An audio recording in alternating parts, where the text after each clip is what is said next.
So welcome to Racy Conversations podcast, or not podcast, but webinar. We're here to talk about power, privilege, and the pandemic.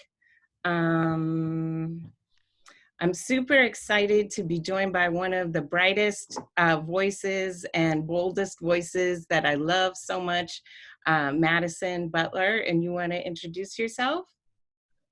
Hello. Most of you would know me as the blue-haired recruiter and probably have no idea what I sound like because I never do anything on video because it involves me having to do my hair, and a lot of it.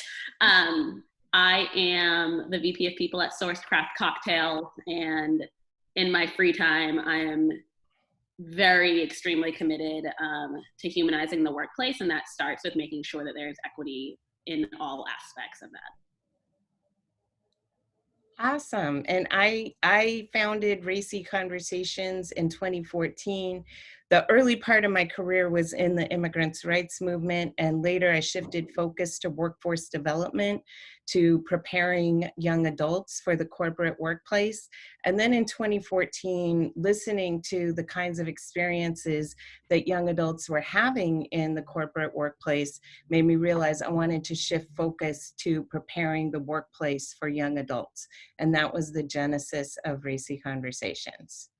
And this is both of our Twitter handles. If you want to tweet during this, you're welcome to tweet, and also to ask us questions in the chat. As I mentioned before, I think the chat is only available to the first 100 people who join the conversation, but the Twitter, anyone can tweet at us, and that is Amelia B, if you can't see it, at Madison Amelia B, if that's blocked on your screen.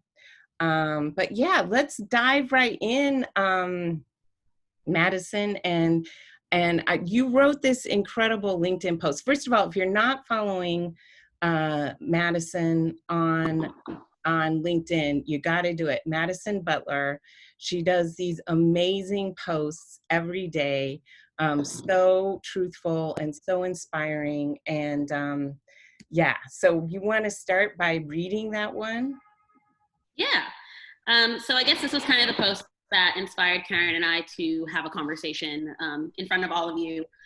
So what I had posted was, I know it's hard to imagine, but diversity, equity, and inclusion initiatives matter more than ever right now, and not just at work.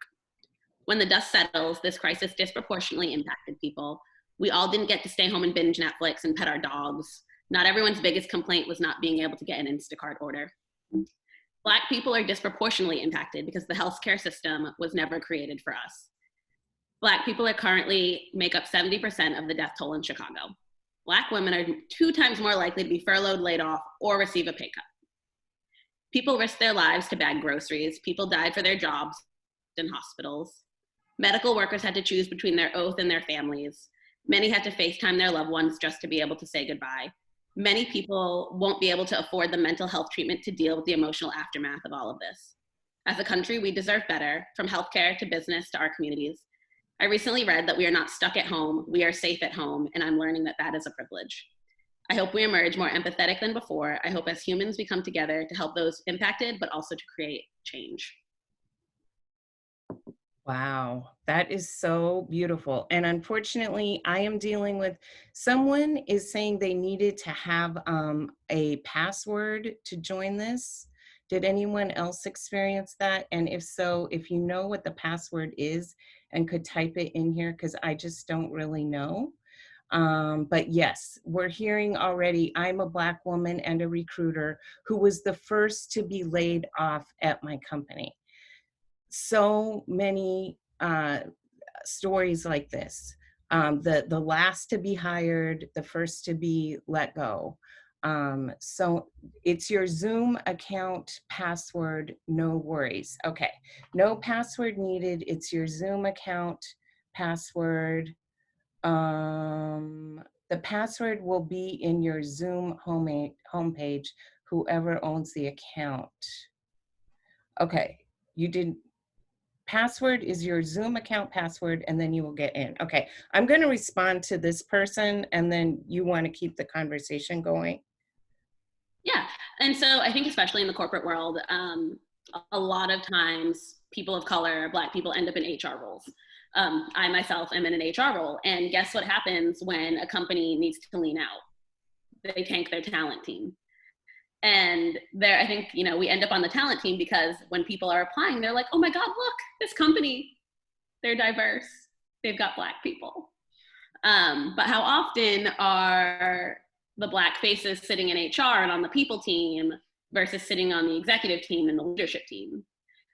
Because those people aren't getting furloughed, they're not getting laid off. They're going to lean out their team in the places that they feel like don't necessarily matter to the actual business, which is painful to think about.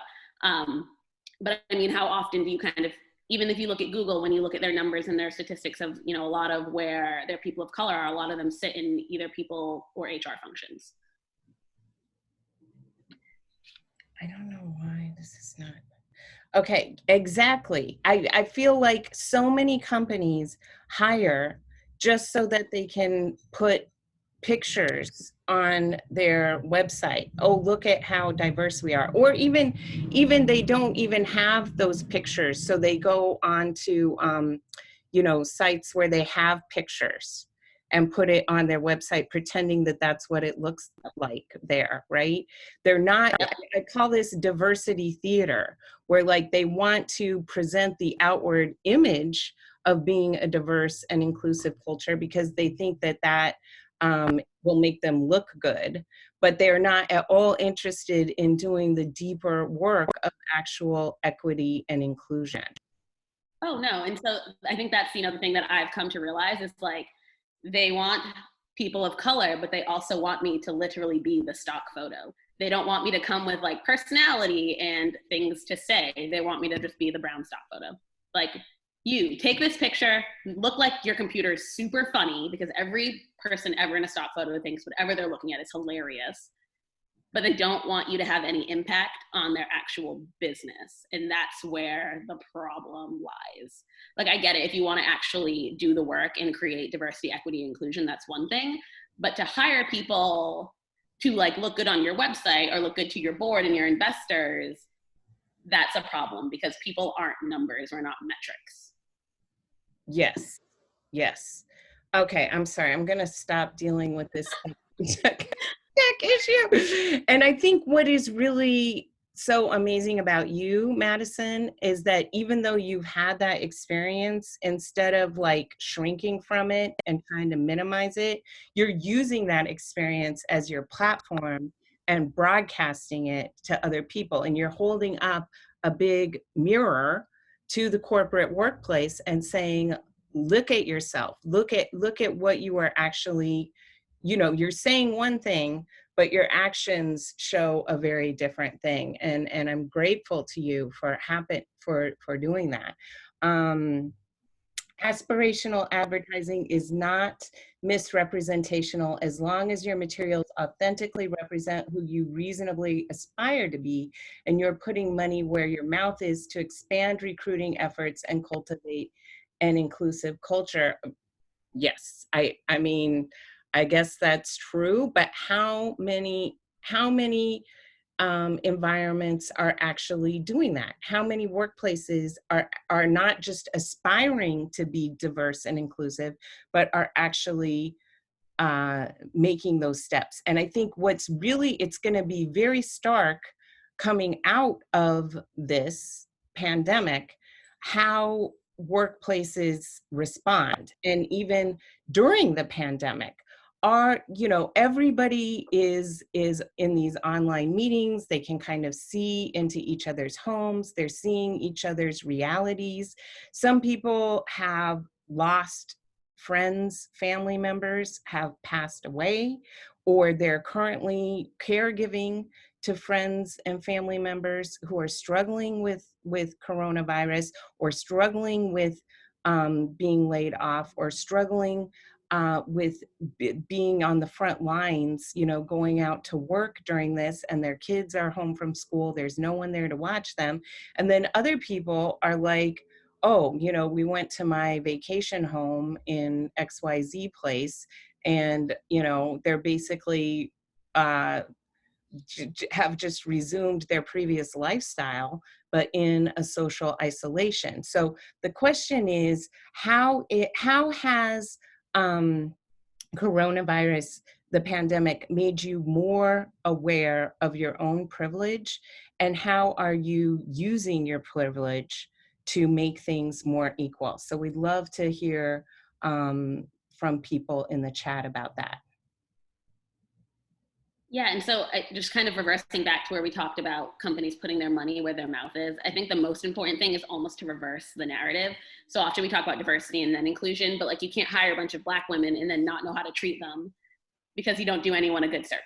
So like unless you can build an organization that is already inclusive, you have no business trying to also build a diverse company before that.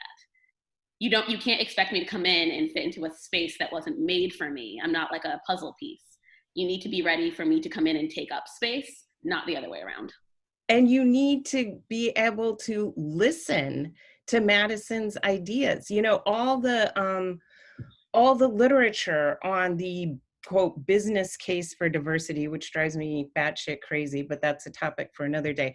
But the actual business case for why diversity is good for the workplace is not because people come in and they all conform to the already established culture, but because of the clash of ideas. When you have a Madison representing a very different perspective, a very different viewpoint, and instead of squelching her and suppressing her or driving her out, you actually listen to her and change.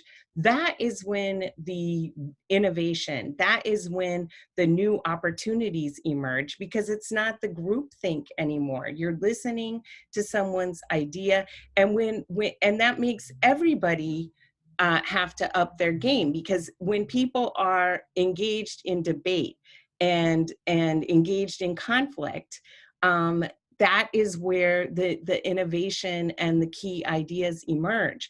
And as you were speaking, Madison, I just think about so many companies who are like, oh, well, we want to become more diverse. Oh, we're going to hire. Oh, look, we did everything we were supposed to. We recruited, we hired, we brought her on board, and she left. So, you know, I guess we've just done everything that we can without having any self-awareness that they are the ones who drove you out. Oh yeah, and I think the other thing is how often do we talk about like, we hired this many Black women, but no one's mentioning how many left. No one talks attrition numbers. And I think those are even more important than the amount of people you can hire. Because essentially, if you can hire people, great, awesome, you're good at marketing, and everyone that interviews is a human, awesome. However, the real test is like, how do people feel in their first 90 days? People make the decision to stay at a company long term in their first 2 weeks of employment. So at the 2-week mark, you know whether or not you're going to be putting your application in 6 months, and if you're just going to keep your head down till then. So I think companies forget that part. They think once they're through the interview process and they wined and dine this person, they can kind of just go back to treating them as if they're just, you know, a metric. Yes, yes. And I think that is so, so unfortunate. I remember meeting some attorneys for the EEOC here in San Francisco. And I was like, oh, you must be inundated. You know, Silicon Valley is a hot mess. All these tech companies, like people must be suing them left and right. And they said, no, actually, no one really comes forward with cases. Everybody just goes and finds another job. No one wants to go through the whole rigmarole of suing and all of the risk that's involved in putting yourself forward. Because I have had some of my friends, so a big part of what I do is listen to people's stories and connect them. So my friend, if you're looking for a really great plaintiff side employment discrimination attorney, and I'll put her name in here, Felicia Medina. So she is a queer woman of color. In her practice is in Oakland, California, and she does employment discrimination cases nationally, and she's actually obtained some of the highest settlements on behalf of plaintiffs, and she does class action in addition to that. But you know, my friends who have gone forward and have gone through the process of suing for employment discrimination, it's been really, really hard. I mean, there is a lot of risk associated with that. And it's hard to get your colleagues to also be witnesses because their fear of retaliation. So, but I still encourage people to pursue that and to look at that because that is how systemic change will occur. And one of the things I'm hoping comes out of this whole thing is the recognition that we need new leadership. I mean, this to me is the biggest indicator, coronavirus and the horrible response of the leadership from the president all the way down. I'm praying that millennials really stand up and say, hey, you know what? We are sick of y'all. You boomers, and the way that you lead is going to get us all killed. And it's time for a new group of leaders to emerge. And I'm trying to pull up my slide here. Can folks see what I'm sharing here? But this is a slide that I look at a lot, that there is a huge demographic shift occurring in our society between those born 1928 to 1945 to those born 1997 to 2012. This slide represents who was living in the United States as of July 2018. And so you see the race and ethnicities of the different groups listed across the bottom. So millennials, 43% identify as people of color. Generation Z, 47% identify as people of color. And they're coming into the workplace with really high expectations that people in the workplace, and especially the leaders, have done their work and really understand not only race and ethnicity, but all forms of intersectional identities. And then they're coming in and encountering this leadership that hasn't done any of that work. And in fact, a lot of their millennial colleagues who come from positions of privilege haven't done that work either. And so there's a lot of conflict emerging here. But last year, millennials surpassed Gen Z, surpassed boomers as the largest group in both the electorate and the largest group in the workforce. So I am praying that out of this, millennial leaders emerge and say, you know what, screw the way you are doing things, and it's time for a new generation of leaders to take positions of leadership. Well, I mean, look at the lieutenant governor here in Texas. And so obviously I live in a red state, which has been its own weird thing for me being a native East Coaster. And one, he said we should basically sacrifice our grandparents, which is like wild. But he also said there's more to life than living, which seems ironic because I can't do a whole lot if I'm not living. And so what that tells me is he feels like people who are not him, not in the position that he is, where he will get a test the minute he has one single cough. He's comfortable sacrificing their lives in order to better his. And I feel like that is a great view kind of how a lot of our political leadership feels around the middle and lower class. That's right, that they're just expendable. And someone says, there's still some good leaders out there. I'm a big fan of Governor Mike DeWine in Ohio. He's been handling the whole affair with as much poise and equality as I think you can. I think that is also true. We can't just, brush all leaders because, for example, my mayor, London Breed, was like the first mayor to declare social distancing. My governor, Governor Gavin Newsom, has been an outstanding leader throughout this, and you see that we were able to flatten the curve here in California. We're actually sending ventilators to other states. And so what qualities do certain leaders, what qualities are they exhibiting during this that we can learn from and emulate, would you say, Madison? I think there's a lot to say for leaders who see themselves in their population. Um, so when you think about Texas, they certainly don't look at me and view me as a mirror. However, how many people of color exist in Texas? They have to view me as a mirror, and they don't. And so the thing that was crazy to me in Texas was churches were essential, but abortion was not.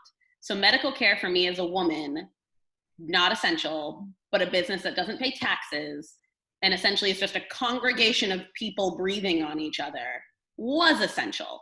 And so that tells me they care much more about the people that are lining their pockets and giving them votes than the actual population of their states. Yes. And what really saddened me is that with the churches, also to the class issue, right? So there's all these people who are giving them votes who may be very low income and are going. So I can only imagine that the wealthy churchgoers were not going to go to church, right? Because they knew that they knew the risk. But the lower income churchgoers who the Republicans depend on for the numbers that they need to win these elections, are going to go ahead and go. And what is going to be the long-term consequence of this? And you think about right now, the areas that have been the hardest hit have been the dense cities and the coastal cities, right? But we have a much higher ratio of doctors, ICUs, ventilators per capita than they do in these rural areas, particularly in the South. And in many of these southern states, they haven't done the Medicaid expansion. They don't even have hospitals. Whole hospitals have shut down. So when this virus, when coronavirus reaches these areas, and we've already seen it, like think about Native American reservations, some of them don't even have running water, okay? They don't have the infrastructure to do the preventive care, much less the care of people once they become ill. And this is where I think it's going to be a protracted thing. And sadly, the leaders in some of these states are the ones who are either not, there's still 7 or 8 states that haven't even issued a stay-at-home order. And then you have states like Texas and Georgia that kind of half-heartedly did it. And now they're already relaxing it. And I think tomorrow in Georgia, they're opening up certain businesses. And who that puts pressure on are the people who work at those businesses. So let's talk about that. Did you watch the interview last night with the mayor of Las Vegas? I haven't seen it, but I heard it was horrific. I mean, it's pretty bad. The fact that she is an elected official is super wild to me. But she made this comment about how important it is to open casinos. And they asked her, like, well, are you going to go to the casino and hang out with all these people and like be on the floor of a casino where people probably, in the grand scheme of things, aren't making a lot of money to serve drinks and to work tables? And she was like, oh, no, I have a family. I cook every night. And it was just like she volunteered her population to stimulate the economy and said that she would allow Las Vegas to essentially be a test dummy for a placebo. So it was like she didn't at any point think about the low income families and the people that exist in Las Vegas. She was thinking about herself and her family, who she cooks dinner for every night. She doesn't have to go out. She's getting her groceries delivered. Like, she's not leaving. And she's like, well, I work 7 days a week, so I can't go to the casino. It was just like mind blowing to watch her. And without a care in the world, just announcing that as if that is plain as day. Of course, this is the way it is supposed to be. Yeah, like, of course we risk people's lives for capitalism. Of course, that's what we do. Yes, exactly. Madison, did you want to read your post about the protests as well? Yeah. I think that's an important one. Feels weird reading out loud. I haven't done that since like college. Audiobook. Okay. So I posted this on Monday, kind of when Karen and I had finalized that we were going to have this conversation. I spent a lot of time, as I've spent a lot of time over the last couple of weeks watching the news, more so than I have in my whole 28.5 years of life. I've been like glued to my TV, which is very odd for me. So I wrote, I spent a lot of time this weekend thinking about the pandemic and the way it will change the way we view the world. If brown people started flooding state capitals with weapons, it would be called a riot, not a protest. Police wouldn't stand calmly with us. The news would look very different this morning. Privilege is showing its true face. This is what we meant when we said privilege, the ability to exercise your right to speak up, to protest, without the fear of not returning home to your family. I've said it before and say it again, there is privilege in the way that we get to respond to things. Privilege never meant that you didn't have struggles. It meant that people's lives were valued on a sliding scale. That's the T. So let's talk about it. If anything, let's make sure the pandemic leaves us ready for change, ready to have hard conversations, and ready to examine ourselves. Thank you. And this, when we talked about it, it really evoked for me, I'm trying to bring this slide up. Sorry, can everybody see this? So does anyone know what this image is? I can only see you. Oh, you can only see me? Okay, let me do that.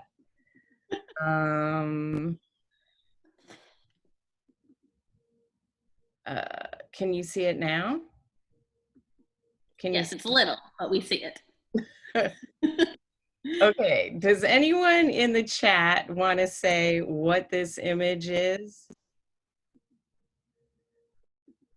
This is a poster I have hanging in my office.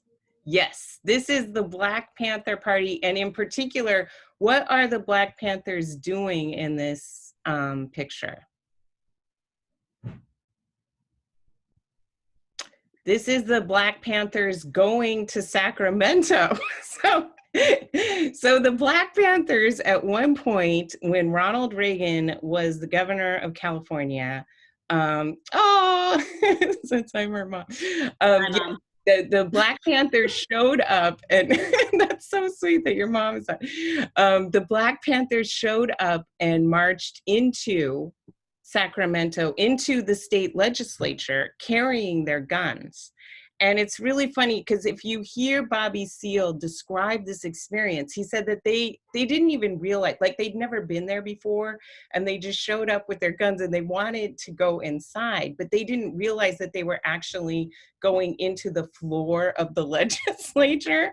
But when this happened, the response to this was completely 180 from what happened to the quote unquote protesters demanding the end of the stay-at-home order, right?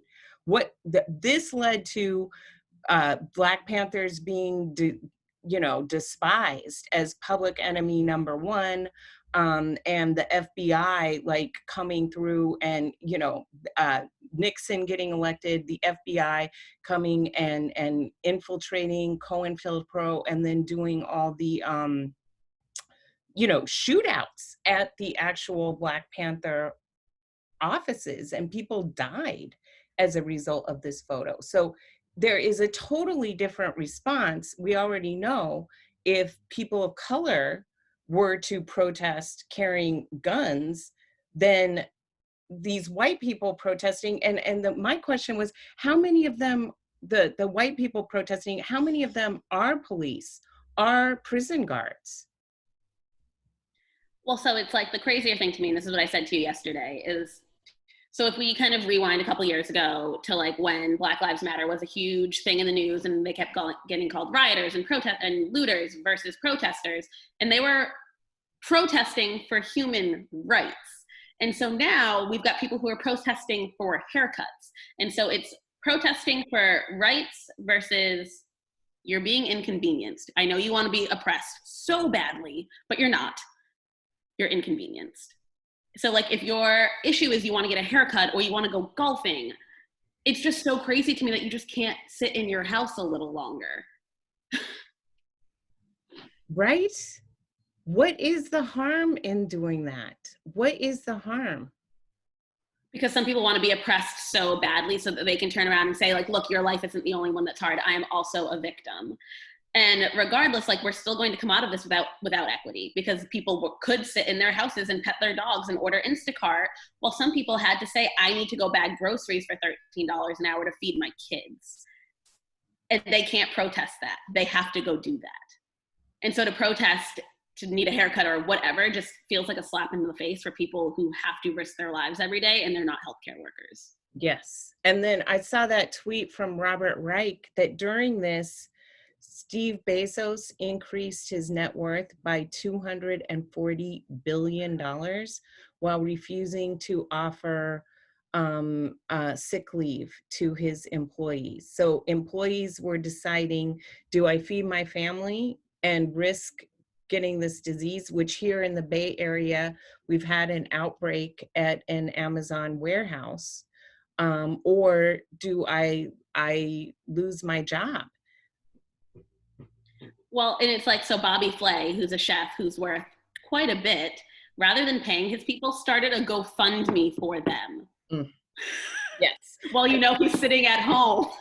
Okay, don't even get me started on the CARES package. So one of the things I've been talking a lot about is, the 2008 economic downturn and what caused the 2008 economic downturn and what was the long-term consequence of that, right?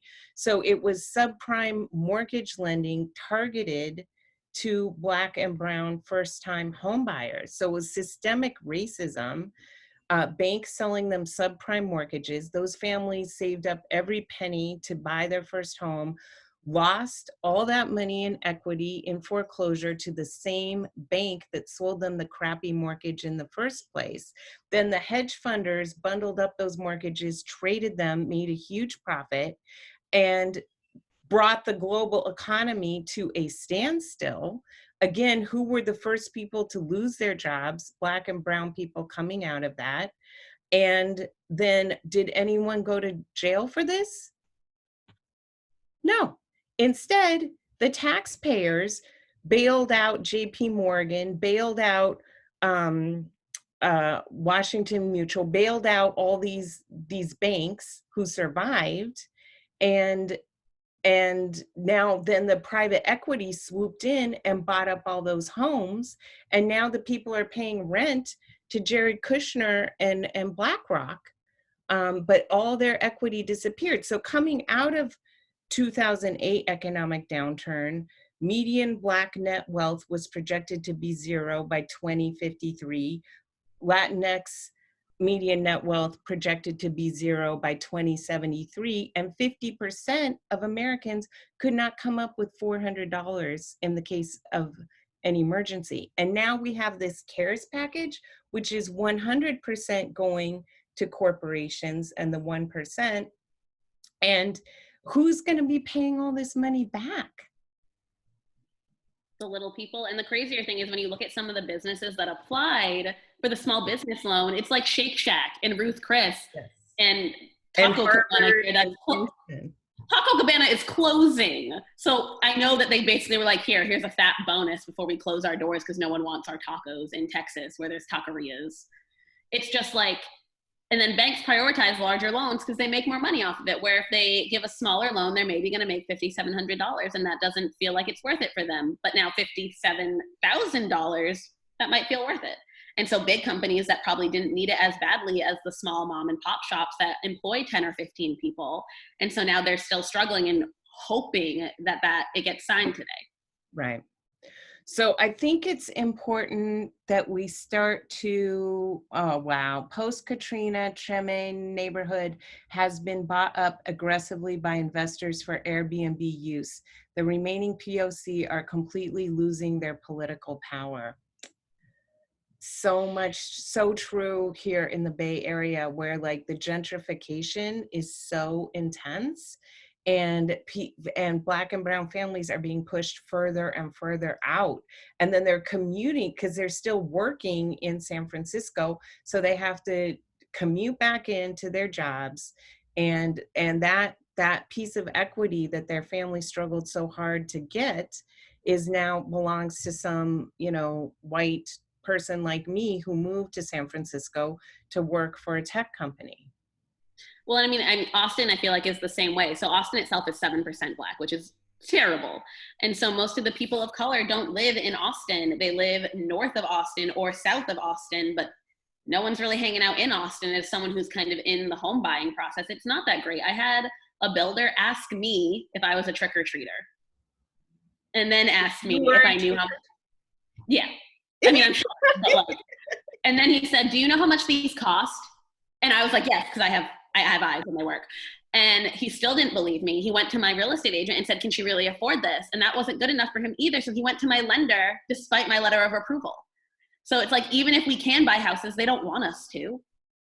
And that is a whole long history of who got access to home buying opportunities that just keeps that intergenerational. So why did white families emerge from 2008 with their median net wealth actually appreciating is because we are much more likely to be homeowners, and we're much more likely to have the 30-year fixed rate mortgage, and properties like in white neighborhoods maintain and increase their value because there's more demand for it, and more white people who have the money to come in and buy those places. So everything is totally tied into the history of systemic racism, that is maintained to this day in the real estate industry, as well as employment discrimination. So I think it is really important.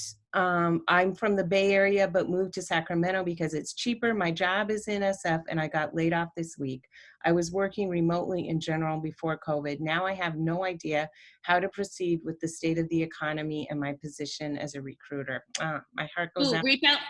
I have a document I can send you with all the companies in the US that are hiring, like in our world. So reach out to Awesome. me after and I'll send it. It's like a big giant Excel spreadsheet. Yes, send that to me, Madison, and I will send it out to everybody who registered. We'll send that out Awesome. in the follow-up material in here. And please, yay, folks, so we've talked about all the terrible things.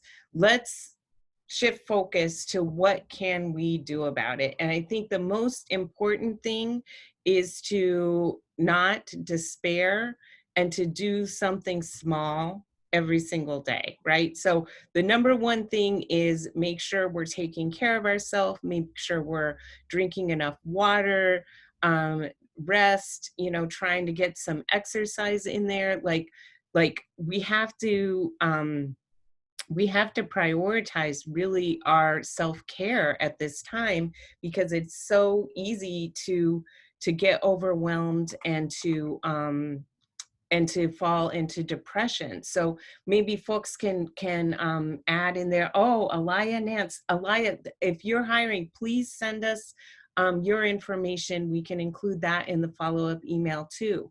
Um, um, what are some self-care strategies that are helping you to get through this?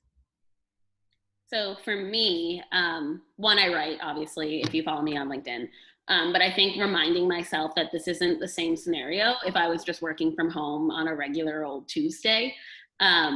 I'm working from home while worried about my team and worried about my partner and his job and worried about just the state of the world in general, worried about healthcare and how it wasn't created for people who look like me. So what happens if I get sick? What happens if my family gets sick? So it's not a normal Tuesday that I'm, working from home. And so making sure that although I'm holding myself accountable to doing my job because I am lucky enough to still have one, not being so hard on myself when I need to take a nap or I need to just take a walk or have a margarita on a Tuesday night. I've tried really hard to also focus on like, this isn't like a time that I need to be so focused on like losing weight or doing anything like that. It's hard because you're like surrounded by snacks and you're like, oh my God, my summer body. But trying to just be focused on like my own mental health and making sure that I'm just staying in touch with the people that matter and doing what I can to kind of be a voice for the people who don't necessarily have one. Yes, I've been using it to check in with mentors and mentees who, you know, I was close with for a long period of time, but now maybe they live in New York, or, you know, we just don't see each other as regularly. And especially some of my older mentors, you know, because I have had a couple of mentors pass away, you know, kind of unexpectedly. And I learned from that, like, make sure that the people who really helped you out and who really gave you great guidance, that you seek them out and thank them for that and reconnect with them. And so I've used some of this downtime to reach out to people and just check in, see how they're doing, as well as with my mentees that I haven't heard from in a really long time, to reestablish that connection and be supportive of one another, because my heart really does go out to younger people. I guess, like, I lived through 9/11. I mean, I've been an activist since high school, so I've seen some really terrible things happen, you know, police brutality, activism, whatnot. But, you know, how can I put it?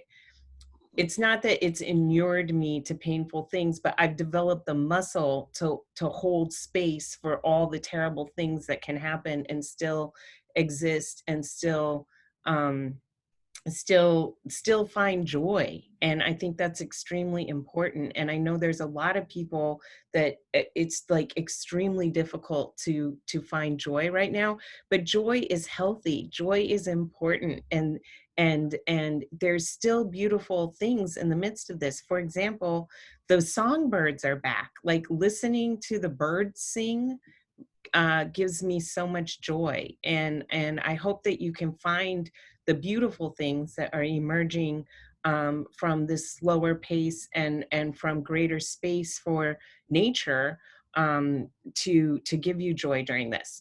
Let's talk about more tangible ways that folks with privilege can help out. And it helps me to make a schedule for the day once I wake up in the morning, instead of trying to stick to some big, overwhelming schedule. Yes, Yep. Milena, yes. Spend some time in the sun. Yes, get that vitamin D. Practice creative pursuits, cooking, writing, music, and intellectual stimulation like reading and podcasts. Put limits on news consumption. Yes, I agree with that. Not so Intensive bad. self-awareness. Yes. Oh, good. Mia, I'm glad you found this one has helped you. And we are going to have some more. Listening to the Seeing White podcast while on walks. Thank you so much. That is a great podcast. And we are going to have a couple more webinars in this series too, and I'll be sharing some information about that in a minute. Let's move to, what can those of us with privilege do beyond practicing self-care to make things more equal? So I think the biggest thing that I've kind of talked about, especially being in a leadership role, is making sure that I'm checking in with my team from a human perspective, and not like, are you hitting your metrics and your quota? It's really hard to like be completely focused on your job right now, especially when it's in a quota attainment kind of role. And so how can I be checking in with people from a mental health standpoint? Because at this point, that's what matters. Um, and a physical health standpoint. And I think the thing that I think will really come out of this is, I really think the future of work will change. No one's going to ask anymore, like, do you have guacamole or hummus or endless carbonated water? People are going to like say, how did you treat your team during COVID-19? What did you do for them? And there are going to be tons of companies like REI and all of these companies that did like mass layoffs via Zoom that are going to have to say, oh, we pre-recorded a 90-second Zoom and fired everyone. And then there are going to be other companies that get to say, hey, my CEO took his salary down to zero just to keep people employed and on healthcare. And I think there's going to be a true divide over the companies that continue to successfully hire and retain people and cultivate a really awesome culture, where there will be companies that fall by the wayside. Yes. And I think there's going to be as well a shift in who commands respect in the workplace. So the managers who led through this by continuing to say, oh, are you hitting your quota, and not checking in on the human level, people are going to abandon them in droves. And the manager like you who checked in and said, led with empathy and led with humanity, people are going to flock and want to work with you. And I think there will be this weird timeline where obviously people will be in this position where they will just take the job they get after this because they've been laid off. But like I said, you take that first 2 weeks to make that long-term decision. And I would guarantee once the economy reopens 6 months from then, we'll go back to being in a candidates market where people get to pick and choose where they want to be because they're going to leave bad managers. That's it. That is it. The bros are going to go. Bye. Don't let the door hit you on the way out.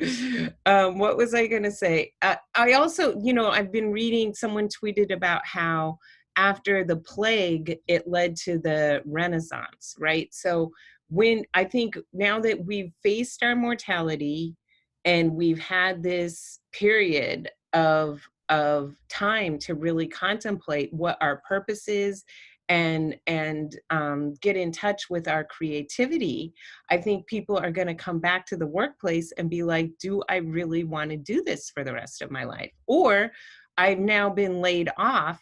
What am I going to do? How am I going to pivot?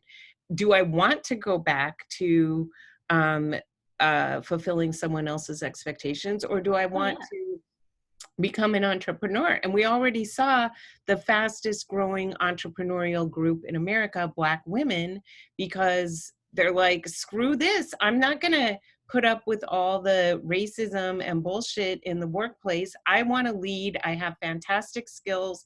I'm the most highly educated group. And if they're not going to value me, I'm going to emerge and start my own business. Or what about all of these companies that said you can't work from home, but now magically they can work from home? So are you going to go back to telling them that they can't do it? Right. Because now you've put yourself in kind of an interesting situation. And, it's one of the things I talk about because we have a whole 1,000-person network of mixologists who are just creatives. I really do believe that the future of work will be a lot of gig work and a lot of people who want to be able to own their time. And they don't want another company to dictate how many jobs they can work on, and they want to be able to make that decision on their own. And I think people are going to start figuring out that they can do that now. Yes. Charlotte Beyer is saying, are you familiar with Best Care AEP and their graphic depicting zones during COVID-19? No, I'm not aware of that. If you could share that with us, that would be great. Not having to deal with a 2-hour commute is a big silver lining for a lot of people. More time with family, more time for work-life balance pursuits. Totally. Yep. I mean, I have never felt this close with my kids, and it has been incredible. Like, I know that is an incredible privilege to be able to be around them. And I think a lot of people are going to question, do I really want to be driving 2 hours per day to go do this thing when there's some other way that I can use my gifts and talents and still make money and not have to go fulfill someone else's dream? And so I'm hoping this leads to a lot of new ways of working and a lot of shifts in wealth, and that we can create a really collaborative, like all these mutual aid things that have sprung up, like people, getting food and other kinds of donations and sharing it with their neighbors, and just this kind of a much more responsive form of helping each other than like long-term organizations, employee assistance programs. Okay, thank you. Thank you so much, Charlotte, for sharing that. Would love more survey participants. Hope to hit 100 for my writing this weekend. Great. So Natasha Stanley is doing some kind of survey. Some companies that have furloughed their team have done so with Black and Latinx as the majority of their staff. Going back, the culture at the job will be very difficult to overcome. Yeah. And I mean, I think companies they're not talking about DEI anymore because they feel like it doesn't matter. And it still matters even if you're not in the office, because we don't solve bias with like AI and training. It's like self-awareness, and you still have to be self-aware when you're at home because you're still interviewing and you're still managing and you're still working with people, and it can't not be a conversation just because things are hard. Things will always be hard, especially if we don't talk about it. Yes. And the people who have privilege in this, not being self-aware, I have so many friends, you know, who are on these calls with their coworkers and they're complaining about how they've lost their tan. That's like the biggest loss coming through this. And they're just looking at them like, Well, it's like some of the signs out there. Some of the signs are literally like, I need a haircut. I want to go golfing. Eh. Like, awesome. Lots of people want to be able to pay their bills and not get evicted when this ends. yes. Lots of people just want to survive to the end of this.